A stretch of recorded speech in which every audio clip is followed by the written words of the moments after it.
Gentleness and self-control, against such there is no law. Galatians chapter 5 verses 23. Hello, family. A very warm welcome back to the Lovystouch food channel. Thank you so much for coming back. I'm super excited today because I'm going to be making my favorite version of Ghanaian tomato stew made with cow foot, which is Kotodwe. Absolutely delicious. I really want you to stay tuned. It's such a simple recipe and you're going to absolutely love it. This is the cow foot tomato stew. Just enjoy the process. So here are the list of ingredients. I'm going to also list it below in the description box. Okay, so the key ingredient here is my cow foot, very nicely washed and also clean with good amount of salt. All right, so I'm going to go ahead and just add some chopped onion and some hot water. I'm just going to boil this so I get rid of the nasty aroma that comes with it. I am not a big fan. It kind of, bubbles up and I like to get rid of it. I also went in with salt so that it's seasoned very well right from the beginning. I'm going to allow this to boil for just about 10 minutes.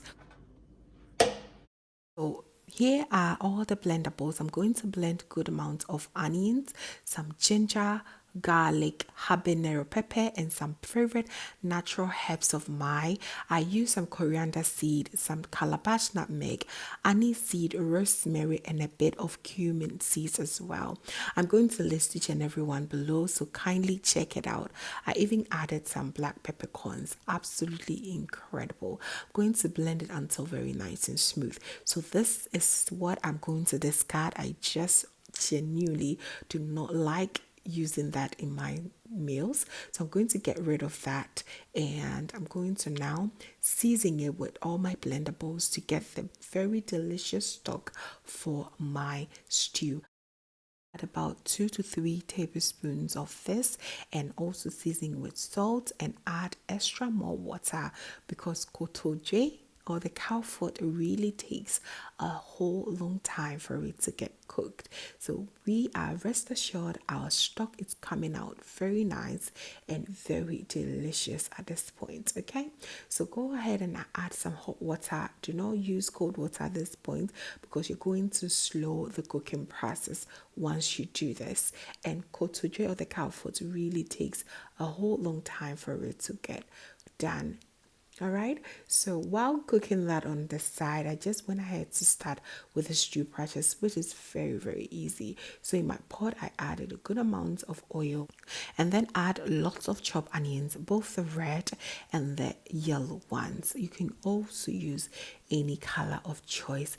Now I'm going to fry this until they're very nice and soft and very much caramelized.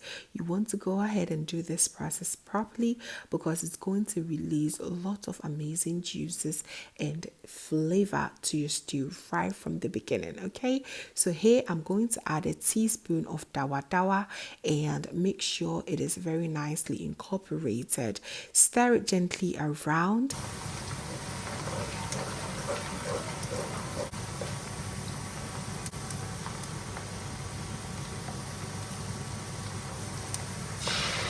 Please make sure you add enough tomato paste, especially if you want your volume of your tomato stew to be a lot more heavier or double up in size. I'm going to gently stir everything around as you see me do, and to get rid of this sourness or the tanginess that the tomato paste brings, I'm going to now add in 1 chicken bouillon. Just add any seasoning of choice and a little bit of curry powder. It's going to help go a long way. It's going to calm things down for you.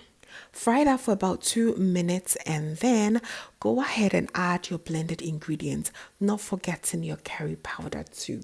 It is my go-to remedy. If you do not want to add the blended ingredients just right away, go ahead and add a little bit of water and just allow this to dry up before you add your blended ingredients. All right, this is absolutely the best way to get rid of that sourness and tanginess of the tomato paste, and you will not regret using this recipe at all. All right.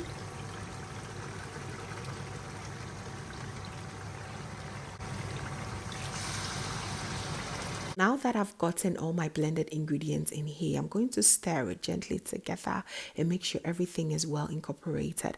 The blended ingredients consist of my herbs, dried herbs, which I'll also link below, and also some onions, ginger, garlic, some pepper as well.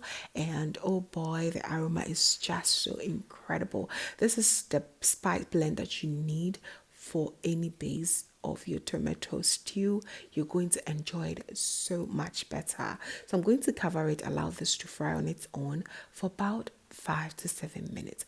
Make sure you're doing this on a low to medium heat, and look at that color and look at that thickness. Absolutely incredible.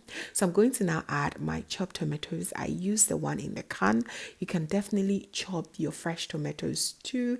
If you want it to get a little bit faster, you want to go ahead and boil your fresh tomatoes on the side for about 5 to 10 minutes before adding it here. Just goes so perfectly well together. So I'm going to stir, make sure everything is very nicely incorporated, and I'm going to rinse it with a little bit of water and add it here and cover it. Allow it to fry for the next 10 to 15 minutes. After all this is going on, you realize that your cow foot is getting softer and the juices or the stock that you've got is actually the perfect one. So when this happened, this has been going on for the last 40 minutes. I've been cooking this cow foot for the last 40 minutes, and I can see that the texture is getting softer and softer by day. So what I'm going to do is I'm going to get rid of the juices and go ahead and add my cow foot right away. You do not have to fry cow foot, but I do know that people also love it a little bit fried in the oil, which I would not recommend because it is going to splatter everywhere and you're going to end up being sick. If anything, if you want it to be, looking a bit browner on the outside, you can go ahead and put it in your oven or air fryer and let that deal with it. Please do not fry it by yourself. You're going to hurt yourself. So right now I went in with my stock, which is my favorite thing, that is going to build up beautiful flavors up. It's just going to release all the flavors and I'm just loving it. Stir gently everything together and cover it and allow this to just slowly steam for the next 10 to 15 or 20 minutes.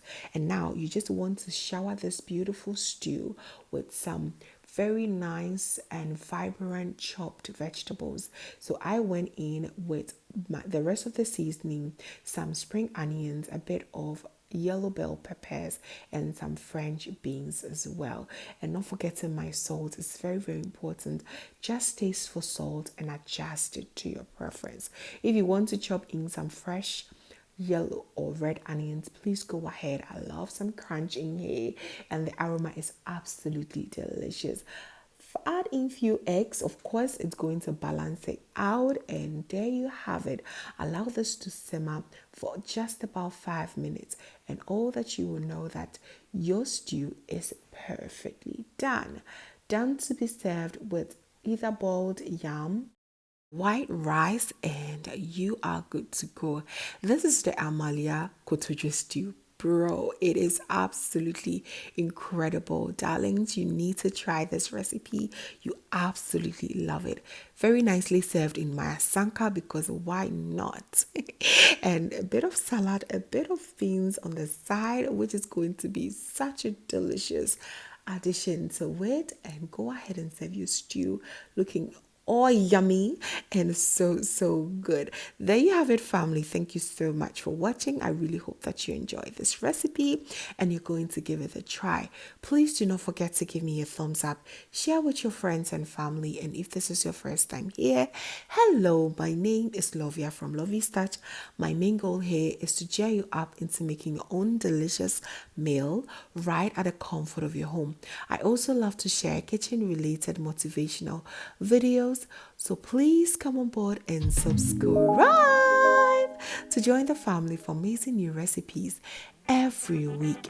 Thank you so very much, family, for watching once again, and as always, know that you're so beautiful just the way you are. I will see you in my next one. Have a blessed day. Bye.